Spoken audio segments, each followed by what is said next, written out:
For more latest videos and updates, please subscribe our channel and hit the bell icon.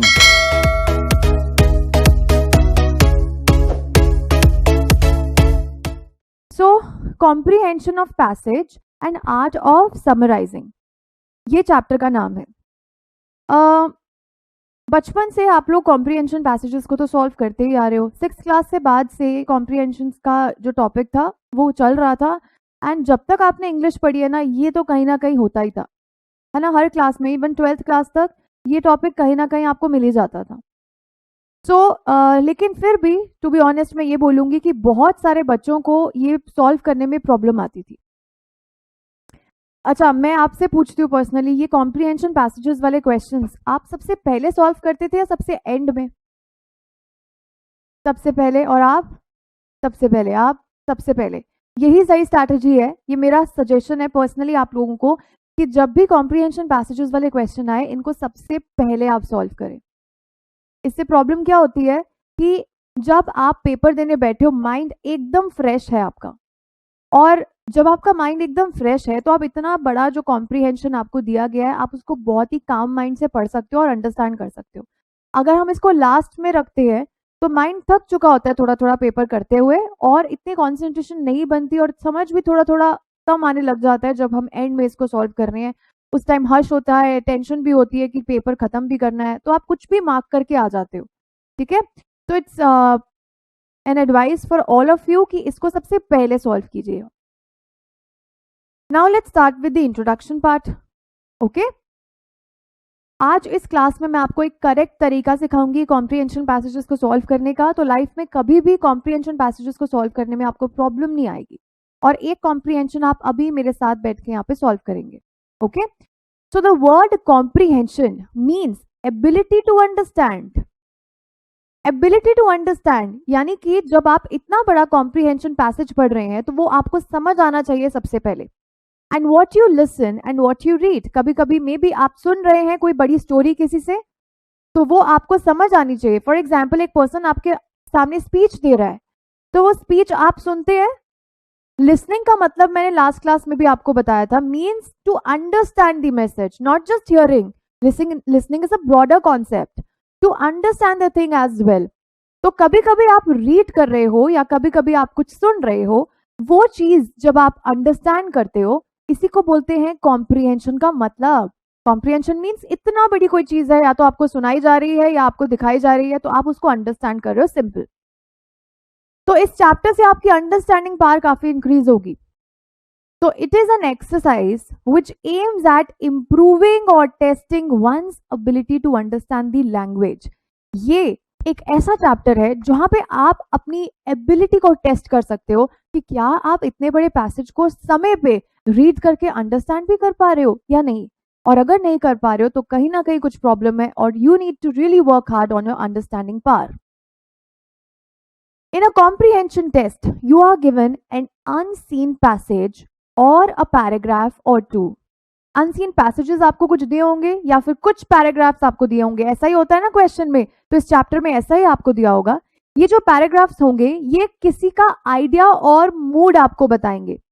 पता है किसका idea और mood आपको बताएंगे? जिस पर्सन ने वो कॉम्प्रीहेंशन पैसेज लिखा होगा, उसने अपने तरीके से एक्सप्रेस की है चीज, तो उस पर्सन को आप समझोगे कि एग्जैक्टली क्या लिखना चाह रहा है वो person, concerning the issues and their solutions that the author provides. तो बेसिकली आपको बेटा यहाँ पे क्या करना है, जो भी ऑथर ने अपना आइडिया एक्सप्रेस किया गया है, you need to really understand the message, you need to go in depth of the message so that you can understand it in a better way. So with the help of this chapter, you're going to increase your understanding power. You're going to increase the ability to understand things nicely. Your main task is to answer the questions asked from the passage. क्या करना है आपको? जो passage आपको दिया होगा, कुछ questions नीचे दिए होंगे, वो आपको सॉल्व करने हैं। पैसेज को सबसे पहले बहुत अच्छी तरह से आपको रीड करना है। Okay, so now I am gonna discuss with you the strategy, जैसे आप लाइफ में कभी भी कॉम्प्रीहेंशन पैसेजेस को सॉल्व करेंगे, आप कभी फेल नहीं होंगे। देयर आर सम टिप्स, कुछ कुछ छोटे छोटे पॉइंट्स हैं जो अगर आप ध्यान में रखो तो कभी भी आप फेल नहीं होने वाले कॉम्प्रीहेंशन पैसेजेस में। बहुत सारे स्टूडेंट्स को डर लगता है अच्छा, डर भी क्यों लग सकता है? बिकॉज मे बी कभी कभी आपकी इंग्लिश वीक है, कभी कभी आपकी वोकैबुलरी स्ट्रांग नहीं है, और कभी कभी आपकी अंडरस्टैंडिंग पावर वीक है। तो यहाँ पे कुछ टिप्स हैं जो कोई भी अगर इसको फॉलो करेगा तो कभी भी अगर आपको कॉम्प्रिहेंशन पैसेजेस सॉल्व करने हैं तो प्रॉब्लम, ट्रस्ट मी, नहीं आएगी। बहुत ही सिंपल और बहुत ही प्यारे से यहाँ पे टिप्स हैं आपके लिए। Read the passage as fast as possible. Just because आप एग्जाम टाइम में अगर कॉम्प्रिहेंशन पैसेजेस को सॉल्व कर रहे हैं, अगर आप बहुत टाइम लगाएंगे पैसेज को रीड करने में ही तो आंसर आपका थोड़ा सा छूट सकता है। तो क्या करना है आपको? सबसे पहले फास्ट रीडिंग करनी है। बट यहाँ पे ट्विस्ट ये है गाइस कि जब आप फास्ट रीडिंग कर रहे हैं दैट डजंट मीन सिर्फ रीड कर रहे हैं, you need to understand simultaneously. Read करते करते ही आपकी ऐसा बन जाना चाहिए आपको कि रीड करते करते ही आपको चीजें अंडरस्टैंड हो पा रही है, तभी फायदा है। ठीक है, तो ऐसा नहीं है कि आप एक ही बार में परफेक्ट हो जाएंगे, धीरे धीरे ग्रेजुअली हम किसी भी चीज में परफेक्ट होते हैं।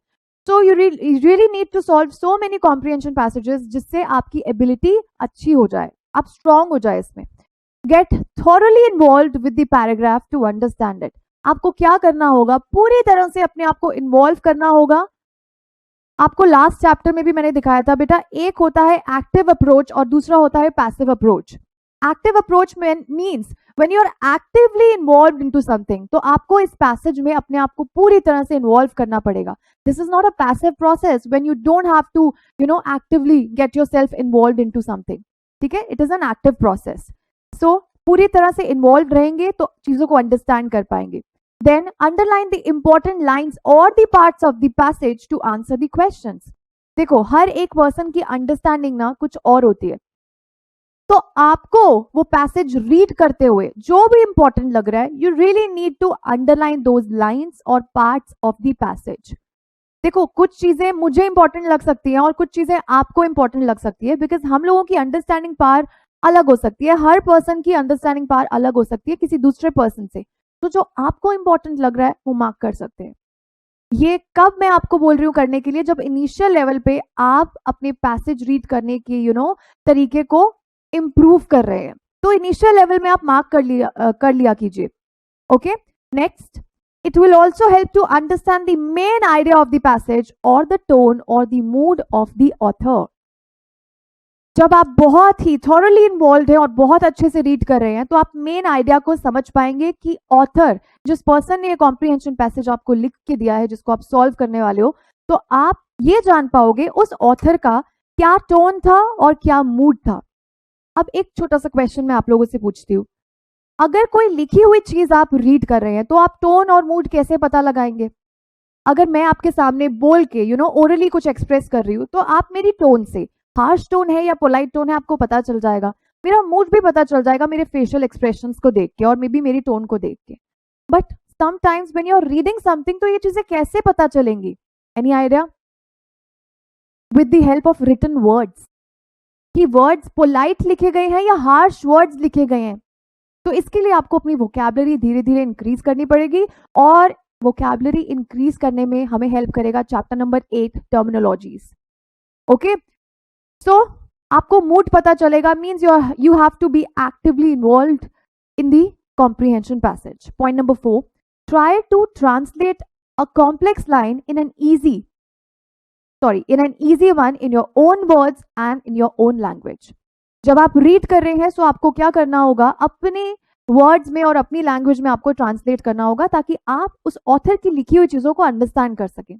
Next, underline and mark the key words जो एज पर योर अंडरस्टैंडिंग, जो आपको लग रहा है कि इंपॉर्टेंट वर्ड्स हैं, उसको रीड करते करते ही सामने साइड बाय साइड आप मार्क करते जाइए। बिकॉज जब आप उन क्वेश्चंस को सॉल्व करेंगे जो नीचे दिए गए हैं, तो आपको बहुत हेल्प मिलेगी। ऊपर आपने ऑलरेडी जो आपको इंपॉर्टेंट लग रहा था वो आपने मार्क कर लिया, key words, the most important words as per your understanding. तो हो सकता है ऐसा कोई क्वेश्चन हो तो आपको बार बार रीड ना करना पड़े, आपने पहले ही simultaneously you have marked. The next important tip, try to understand certain unfamiliar words by reading the line thoroughly। यानी कि unfamiliar words ऐसे वर्ड्स हैं जो आज तक आपने सुने नहीं है, उनको अंडरस्टैंड कीजिएगा पूरा पैसेज रीड करके। देखिए, एग्जाम में ऐसा काफी बार होता है कि कुछ ऐसा वर्ड आ गया है वहां पे जो मतलब जिसका हम नहीं जानते हैं, तो कैसे करेंगे, उसको कैसे रिलेट करना होता है। ऑनेस्टली एग्जाम में हमको डिक्शनरी नहीं मिलती है, ना ही हमें गूगल मिलेगा चेक करने के लिए इसका क्या मतलब है। अगर आप खुद अकेले बैठ के पढ़ रहे हो तो ये चीजें कर सकते हो, अगर मुझसे पढ़ रहे हो तो मेरे से जो भी आपके डाउट्स हैं वो पूछ सकते हो। बट एग्जाम में क्या करेंगे, तो इसका एक छोटा सा स्ट्रैटेजी है, बताया गया हमें कि आप जो वर्ड आपको नहीं आता उस टाइम पे, उसका सोल्यूशन क्या है, पूरी लाइन आप रीड करके देखिए और थोड़ा सा वर्ड को वहां पे रिलेट करके देखिए कि क्या इसका मतलब यही बैठ रहा है, तो उस टाइम पे यही सोल्यूशन होता है हमारे पास। ठीक है, next, determine the main idea, tone और mood, inferential reasoning and other details from the paragraph. अभी आपको क्या करना है, मेन आइडिया और टोन, जो भी मूड है हमारे ऑथर का, वो फाइंड आउट करने की कोशिश करनी है और माइंड में रीजनिंग बनाने की कोशिश करनी है कि ऐसा क्यों लिखा गया है। जड़ तक जाने की कोशिश कीजिए कि पैराग्राफ में ऑथर आपको क्या कहना चाह रहा है। Next point, do not assume anything based on your personal belief. Why? Because you are reading जो किसी और पर्सन ने लिखा है, किसी और पर्सन का लिखा हुआ टेक्स्ट अगर आप बेटा रीड कर रहे हो तो आपको अपनी खुद की एजम्पशंस नहीं लेकर आनी। You can't be judgmental at that point of time. जैसा ऑथर ने लिखा है आपको वैसा ही अंडरस्टैंड करना पड़ेगा, तभी आप उन क्वेश्चंस को सॉल्व कर पाएंगे।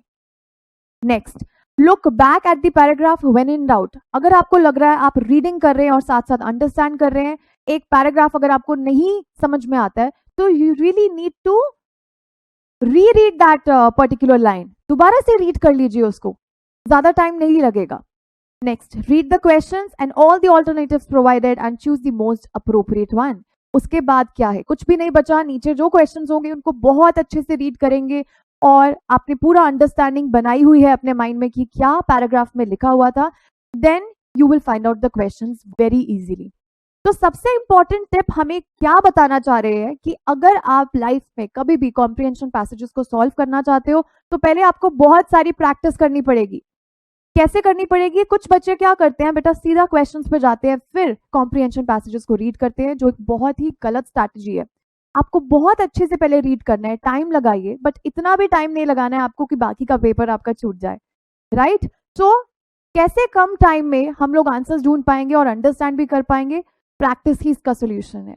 ठीक है, बाकी चीजें हम लोगों ने यहाँ डिस्कस की है। You need to mark the key words, the key lines, जो अनफेमिलियर वर्ड्स हैं उसका मतलब आपको समझने की कोशिश करनी पड़ेगी। जैसा ऑथर ने लिखा है वैसा ही आप रीड करेंगे, अपनी अंडरस्टैंडिंग, अपने प्रिजम्पशंस नहीं बनाएंगे। अगर कोई लाइन आपको रीड करके नहीं समझ में आ रही तो you need to re read that line once again, और आपको फास्ट रीडिंग करनी होगी। ठीक है, ये सबसे ज्यादा इंपॉर्टेंट टिप है क्योंकि हमें टाइम मैनेजमेंट भी करना होता है हमारे एग्जाम में। Now there are few things to remember. Find the central idea in the passage, focus on the details, logical structure and tone of the passage. ये कुछ छोटे से पॉइंट्स हैं जो आपको, और भी हैं कुछ जो ध्यान में रखने वाली चीज है। Find the central idea in the passage. कभी कभी क्या होगा, सीधा पैसेज आपको दिया होगा और कोई हेडिंग नहीं दी होगी, ये नहीं दिया होगा किस टॉपिक के बारे में लिखा जा रहा है। फॉर एग्जाम्पल, कोरोना वायरस के बारे में कुछ टॉपिक लिखा हुआ है, पता चल रहा है वहां पर, पढ़ के रीड कर पा रहे हो आप कि कब ये शुरू हुआ था, कौन कौन सी कंट्रीज इससे अफेक्टेड हैं, क्या क्या इसके प्रभाव पड़े थे, साइड इफेक्ट्स, क्या क्या इसके सोल्यूशंस हैं, आज की डेट में इसका क्या स्टेटस है, ये सब चीजें लिखी गई हैं। तो आपने पता लगाया कि ये जो टॉपिक है ये कोविड-19 के आसपास घिरा हुआ है, तो आपका टॉपिक क्या हो गया? कोविड-19 एंड इट्स इफेक्ट्स। ठीक है, तो इस तरह के आप टॉपिक बना सकते हो बहुत अच्छे से। तो सबसे पहले सेंट्रल आइडिया फाइंड आउट करना है, then focus on the details. Obviously मैंने बोला डिटेल में रीड करो, लॉजिकल स्ट्रक्चर बनाने की जरूरत है आपको माइंड में, एंड टोन पता लगानी है, किसकी? ऑथर की।